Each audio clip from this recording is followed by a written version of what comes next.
ধানমন্ডি ৩২-এ আয়নাঘরের সন্ধানে বিক্ষোভ ও মশাল মিছিল। জিয়া মঞ্চ ঢাকা মহানগর উত্তরের আয়োজনে ৯ ফেব্রুয়ারি সন্ধ্যা ৭টায় ধানমন্ডি ৩২-এ আয়নাঘরের সন্ধান এবং গাজীপুরে আওয়ামী সন্ত্রাসীদের দ্বারা নিরীহ ছাত্র জনতার উপর হামলার প্রতিবাদে এক বিক্ষোভ ও মশাল মিছিলের আয়োজন করা হয়।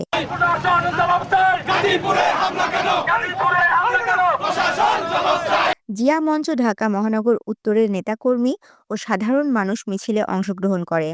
মিছিলটি রাজধানীর উত্তরা আজমপুর রাজলক্ষ্মী সড়কে অনুষ্ঠিত হয়।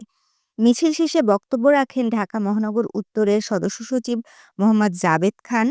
শেখ হাসিনার দোসরদেরকে বলতে চাই, আগামীতে যেন তারা এই ধরনের দুঃসাহস না করে আমাদের ছাত্রদের উপর হামলা করা, আমাদের ছাত্রদের উপর ঝাঁপিয়ে পড়া, এই ধরনের সাহস যেন আওয়ামী লীগের দোসরদের না হয়, তার জন্য আমাদের জিয়া মঞ্চ এবং বিএনপির অঙ্গ সংগঠন, সহযোগী সংগঠন যারা আছে সবাই রুখে দাঁড়ানোর জন্য আমি অনুরোধ জানাচ্ছি।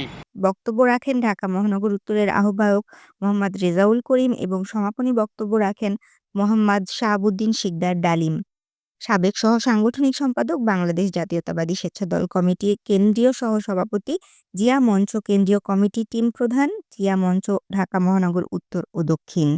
আমরা চাই এই ধরনের ন্যাক্কারজনক কাজ যেন বাংলাদেশে আর না হয়।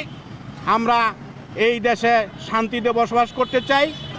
অতি দ্রুত নির্বাচনের ব্যবস্থা করুন। সুষ্ঠু নির্বাচনের মধ্যে এই দেশে একটা গণতান্ত্রিক সরকার প্রতিষ্ঠিত হোক। আমাদের নেতার একটাই কথা, আমার ভোট আমি দিব, যাকে খুশি তাকে দিব, যাকে পছন্দ তাকে আমরা ভোট দিয়ে এই দেশে সরকার গঠন করব ইনশাল্লাহ। এই হাসিনা ওয়াজেদ আমাদেরকে বহু নির্যাতন করেছে। এই মাফিয়া সরকার আমাদেরকে 17 বছর বহু হাঙ্গামা করেছে, কিন্তু আমাদেরকে কেউ দমিয়ে রাখতে পারে নাই। আমরা রাজপথে ছিলাম, আমরা রাজপথে আছি এবং এই হাসিনাকে এই দেশ থেকে বিতাড়িত করেছি। আমরা যারা 17 বছর যারা গুম খুন হয়েছেন সকল হত্যার বিচার এই বাংলার মাটিতে দেখতে চাই।